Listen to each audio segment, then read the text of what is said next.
Média. Média. Podcast. Média. Podcast.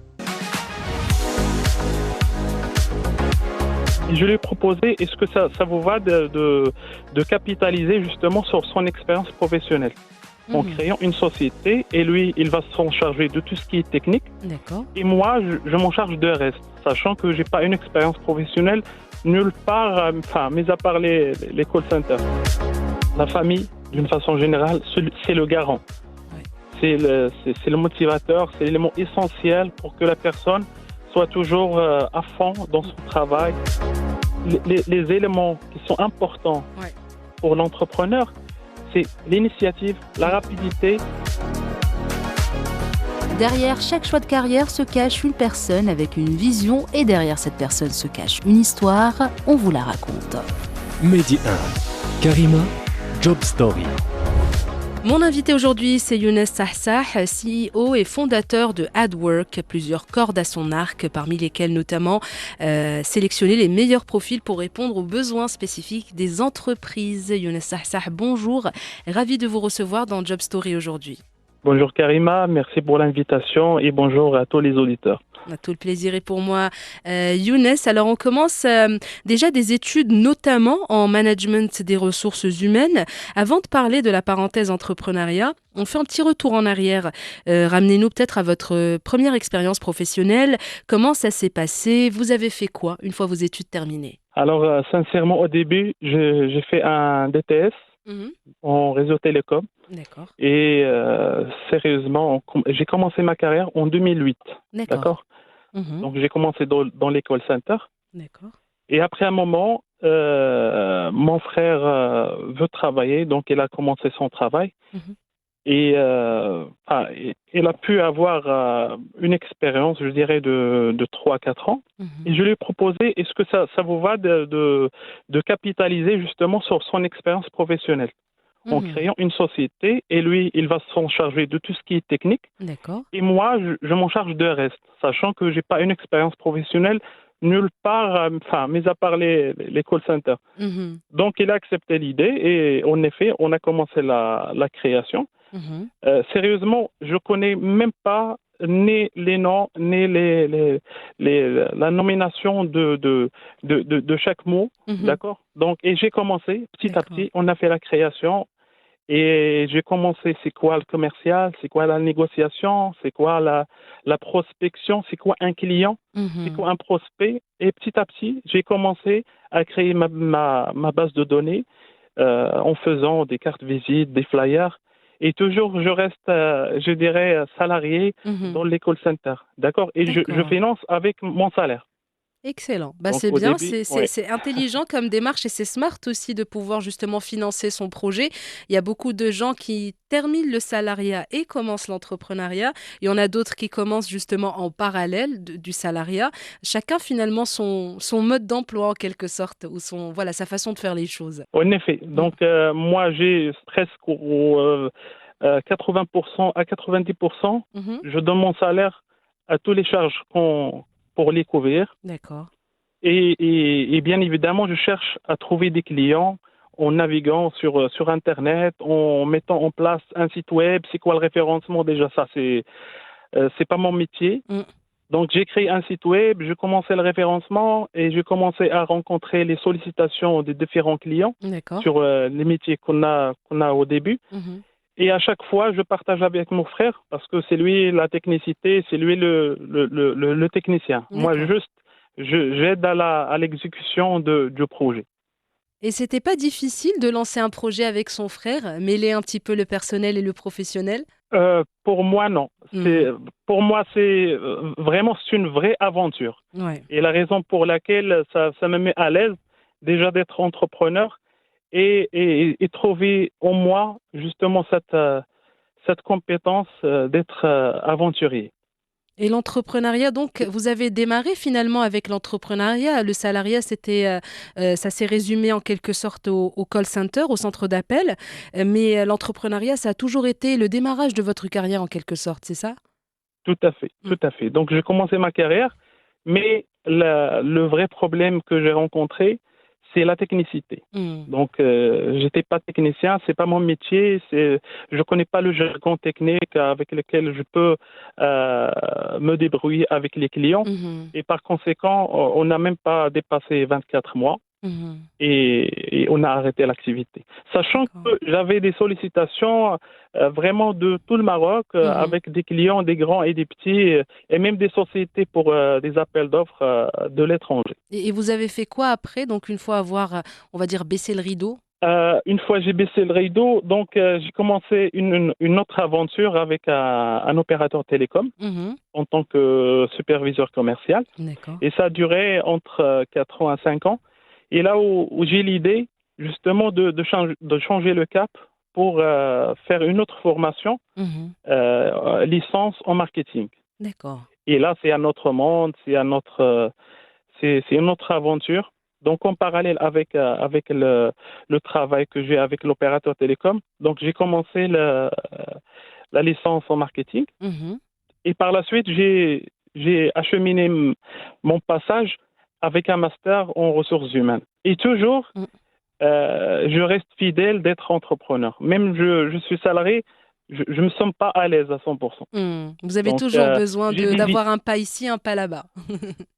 En effet, exactement. Et même, j'ai des idées à partager avec la hiérarchie. Mais malheureusement, bon, il faut suivre les perspectives, tout simplement, les directives de la direction, pas plus. Et c'était difficile de reprendre les études alors que vous avez connu l'univers professionnel, ou est-ce que c'était un plaisir pour vous? Pour moi, c'était une découverte, d'accord? Mais je reviendrai, si vous voulez, en arrière sur la partie orientation au lycée. Et ça, c'est vraiment difficile. Donc, il faut avoir, que ce soit des associations, que ce soit des personnels qui travaillent avec l'éducation nationale, pour aider les gens à découvrir les métiers et savoir là où on peut donner plus pour être passionné et exceller dans le métier dont on a besoin pour le choisir. C'est vrai, parce que quand on excelle dans ce qu'on fait ou quand on aime ce qu'on fait, ben, tout le monde y gagne. Nous, on est motivé de donner encore plus, et l'entreprise ou le projet pour lequel on travaille ou qu'on a fondé tout simplement est beaucoup plus productif et on voit les fruits de nos efforts. Donc finalement, tout le monde gagne dans ce schéma si on fait ce qu'on aime au final. Absolument. Et moi, j'ai pointé sur les ressources humaines pour être à l'aise déjà. Et même, je fais le marathon en passant par le réseau et en passant par le marketing. Je suis tombé un coup de foudre pour les ressources humaines de façon générale. Et ma boîte, je l'ai créée en 2017. D'accord. Donc, ça fait pratiquement 7 ans. Là, je travaille gauche à droite avec les petites entreprises, avec les grandes entreprises, avec les multinationales. On reçoit des sollicitations, que ce soit de l'Afrique, que ce soit de l'Europe, pour des besoins spécifiques. Et là, on parle de AdWork, Younes? En effet, exactement. Est-ce que vous pouvez nous rapprocher justement du besoin d'avoir fondé AdWork, et en quoi consiste justement la mission de ce cabinet de conseil, dont vous êtes le CEO d'ailleurs? Alors, AdWork, c'est un cabinet multidisciplinaire qui travaille avec tout type de profils confondus. Nous ne sommes pas un cabinet spécialisé dans un domaine bien précis. Donc, on travaille sur les cadres, les no-cadres et le top management aussi. Et c'était quoi peut-être les difficultés que vous avez rencontrées en lançant ce projet, Younes, au début? Alors, au début, sincèrement, pour être franc avec vous, Karima, le problème qu'on a eu, donc au début, parce que j'ai un problème de local, d'accord? Donc, j'ai pas les moyens pour créer justement un bureau bien aménagé et tout. Donc, j'ai pensé à faire un job board. Donc, un site en ligne qui publie juste les annonces. Il met en relation les chercheurs d'emploi et les employeurs. Mais après, j'étais dans l'obligation justement d'avoir un bureau et d'avoir cette approche pour travailler avec les entreprises, pour les accueillir pour des rendez-vous, pour les présenter justement ce qu'on fait. Au début, revenons à votre question, au début, c'est vrai, c'était vraiment difficile. Et là, je souligne qu'il il y a le soutien de ma famille et de ma femme aussi, qui m'a soutenu pendant les 3 premières années. Et après les 3 premières années, bien entendu, donc il y a le Covid, donc on a commencé à exceller. Et là, ça a révélé justement la force de télétravail. Et on a commencé à recevoir les sollicitations des entreprises qui travaillent en télétravail. Et on a commencé l'aventure. Donc, à partir de l'année de Covid, le mois de mars 2020, donc on a commencé à gagner de l'argent. Mais bien avant, non. C'était pas rentable avant. Exactement. C'était juste une phase de s'installer, d'avoir un minimum de personnes qui peut justement solliciter notre boîte et de savoir nos activités. Et finalement, ça prend du temps. On le sait, l'entrepreneuriat, c'est vrai que c'est important de souligner, de parler aussi des difficultés, Younes, parce qu'il y a certaines personnes qui pensent des fois que l'entrepreneuriat, c'est un long fleuve tranquille, c'est facile, j'ai une idée, je lance mon projet, ça va être rentable dès les premiers mois d'activité, alors que pas du tout. Ça demande vraiment beaucoup de temps, beaucoup de patience, de passion, de travail. Voilà. Donc, même si on travaille à notre propre compte, par exemple, et qu'on est notre propre boss, entre guillemets, ça ne veut pas dire qu'on travaille moins, bien au contraire, parce qu'on doit faire le travail de beaucoup de personnes en même temps. Donc voilà, c'est important de parler aussi du côté un petit peu difficile de l'entrepreneuriat pour sensibiliser peut-être les gens qui sont intéressés ou qui aimeraient se lancer dans l'aventure. Alors tout simplement, l'entrepreneuriat, c'est comme une recette. Et la recette nécessite des ingrédients. S'il n'y a pas l'échec, s'il n'y a pas de difficulté, il n'y a pas de recette. Donc la recette, l'échec fait partie de la recette, fait partie des ingrédients. C'est obligatoire. C'est vrai. Sans échec, on ne peut pas savoir est-ce qu'il y a de la réussite. On ne peut pas savoir où on peut aller. Sachant qu'on a des objectifs à atteindre, on ne peut pas savoir.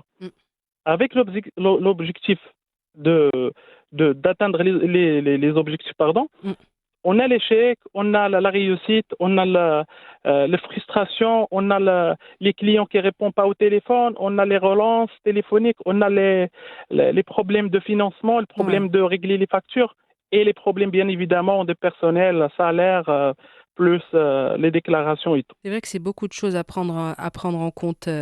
Younes, actuellement, donc, est-ce que vous êtes consacré à 100% à AdWork ou vous faites quelque chose en parallèle? Alors, depuis la création à ce jour, donc je vous fais une petite anecdote par rapport à ça. C'est vrai que nous sommes une entreprise privée, qu'on travaille pour gagner de l'argent bien évidemment, mais le secteur d'activité sur lequel on travaille, donc c'est un secteur social. Donc les gens, ils nous envoient les CV, il y a des personnes qui n'ont même pas l'expérience, ils postulent, ils viennent au bureau pour déposer leur CV, et je trouve que ce n'est pas évident. Donc, on a créé une initiative pour les aider, juste pour les premiers pas, pour avoir ou décrocher le premier emploi. Donc, on a fait ça en parallèle. Ça reste une initiative privée, je dirais sociale, qui peut aider les jeunes justement pour décrocher au moins le premier emploi et savoir le bassin, je dirais, de l'emploi, comment ça se passe pour les entretiens, la posture, comment on peut avoir... le premier salaire, se comporter évidemment avec l'entreprise, avec l'employeur et tout. Ça d'une part. D'autre part, donc nous sommes en train de développer une plateforme, vu la sollicitation qu'on a. Cette fois-ci, c'est pas une plateforme généraliste, mais spécialiste dans un domaine bien précis que je peux vous donner après. D'accord, parce que la plateforme, elle est en phase de développement. On va pas spoiler, d'accord, j'ai compris. Il n'y a pas de souci. On en parlera peut-être une autre fois, Inch'Allah. Oui, je partagerai avec vous, bien évidemment, la plateforme une fois elle est prête. Avec plaisir. Younes, vous avez donc commencé déjà votre aventure entrepreneuriale avec votre frère. Vous avez parlé donc de l'importance du soutien familial, etc. De façon générale, est-ce que justement vous avez eu un soutien inconditionnel de la part de vos proches, de votre entourage? Parce qu'on le sait, généralement, quand on fait le choix de l'entrepreneuriat, ça peut être un petit peu difficile à faire accepter aux personnes qui nous entourent, parce que voilà, par peur de ne pas avoir la stabilité financière, etc. Comment ça s'est passé en gros avec votre famille, vos proches, dans ce sens? Sincèrement, la famille, d'une façon générale, c'est le garant. c'est le motivateur, c'est l'élément essentiel pour que la personne soit toujours à fond dans son travail et toujours être motivée. Au début, lorsque j'ai rencontré ma femme, j'ai quitté l'opérateur téléphonique. D'accord. Il m'a dit, j'ai confiance en toi. Donc, ce que tu peux faire, moi, j'ai confiance en toi. Vas-y, fonce. Moi, je suis derrière toi. Et de même pour mes parents, bien évidemment. Et à ce jour, sincèrement, je suis très à l'aise parce que je sais qu'il y a des personnes qui sont derrière moi pour justement m'encourager, pour me motiver à être le meilleur. Et ça, c'est très, très important. On en parle souvent d'ailleurs dans Job Story, le rôle de l'entourage, l'importance plutôt de bien choisir aussi les personnes qu'on décide de faire entrer dans nos vies. Parce que c'est vrai que notre famille, on ne la choisit pas, on l'aime comme elle est et elle nous soutient toujours, même des fois s'il y a des réticences, etc. C'est juste par peur. Mais il faut faire aussi attention, je pense, aux personnes qu'on décide, nous, de faire entrer dans notre vie parce que ça peut nous pousser vers le haut comme ça peut nous faire un petit peu, voilà, l'effet inverse. Absolument. Donc, moi, ce conseil, c'est pour toute personne, que ce soit étudiant, que ce soit personne qui cherche de l'emploi, que ce soit entrepreneur, c'est de même. Et bien évidemment, comme vous avez dit, en évitant la négativité, parce que une fois on est couvert des personnes qui sont négatives, justement, on reçoit 30% de leur négativité. C'est vrai. Et ça peut nous freiner. On est, exactement. Et si on est bien évidemment couvert des personnes qui sont positives, la positivité, ça nous donne 15% de plus. C'est vrai. Donc on prend ces 15% et on laisse les 30%. Exactement. Ouais. Donc l'environnement, il nous pousse à faire des choses selon la situation, bien évidemment, de la personne qui vous entoure. Je suis tout à fait d'accord avec vous, Younes. Après ce petit récap de votre carrière, quel est votre plus beau souvenir professionnel ou le moment le plus marquant? Alors, le moment le plus marquant, sincèrement, c'est d'avoir quelqu'un à côté de moi qui me pousse à avancer.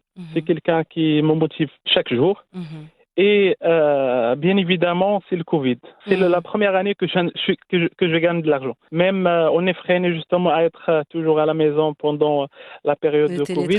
Mais tout, ça tombe bien, exactement. Et c'est aussi, je pense, le Covid, la période du Covid, ça a été vraiment un moment déclencheur parce que l'entrepreneuriat a vraiment connu un essor incroyable, notamment au Maroc. Il y a des personnes qui ont perdu, et même dans le monde, pas qu'au Maroc, mais voilà, il y a des personnes qui ont perdu un petit peu leur emploi et ce concept de salariat a complètement changé parce que justement, les gens pensaient que voilà, ils étaient stables dans des carrières, etc. Et le Covid est passé par là et tout a été chamboulé. Et c'est là où les personnes qui avaient une idée de projet ou une envie de lancer leur propre projet, se lancer dans l'entrepreneuriat, ont pris ce risque à ce moment-là. Les éléments qui sont importants pour l'entrepreneur, c'est l'initiative, la rapidité et être dans la réceptivité des choses.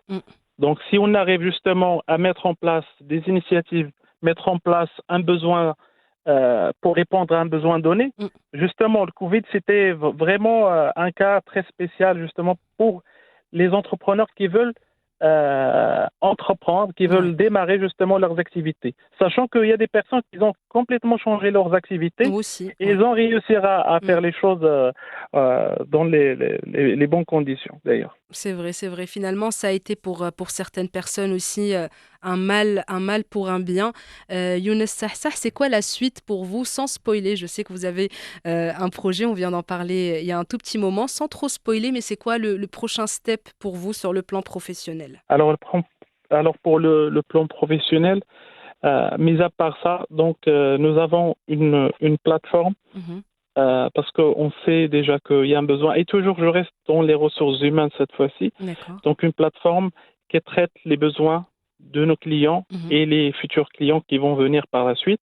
Et moi, je suis ouvert pleinement pour des personnes qui sont aventurées comme moi, s'ils veulent entreprendre. on peut juste mettre les choses en clair et les points sur les i justement pour qu'on puisse démarrer ensemble, Inch'Allah. On est d'accord. Ouais. C'est important. Younes Sahsah, en tout cas, je vous souhaite beaucoup de belles choses pour l'avenir, Inch'Allah. Et c'était un plaisir de vous recevoir aujourd'hui dans Job Story. Merci d'avoir accepté de partager votre histoire. Merci beaucoup. Merci beaucoup, c'est très gentil. Bonne journée et bonne journée à tout le monde. Merci beaucoup. Ciao, ciao. Bon courage. Merci à vous. Merci d'avoir partagé vos histoires avec nous en toute intimité, des histoires qui marqueront certains et impacteront plusieurs. Job Story, c'est à retrouver en avant-première sur Média Podcast. Un petit abonnement pour la route pour ne plus rien manquer. Restez ouverts et surtout, restez curieux.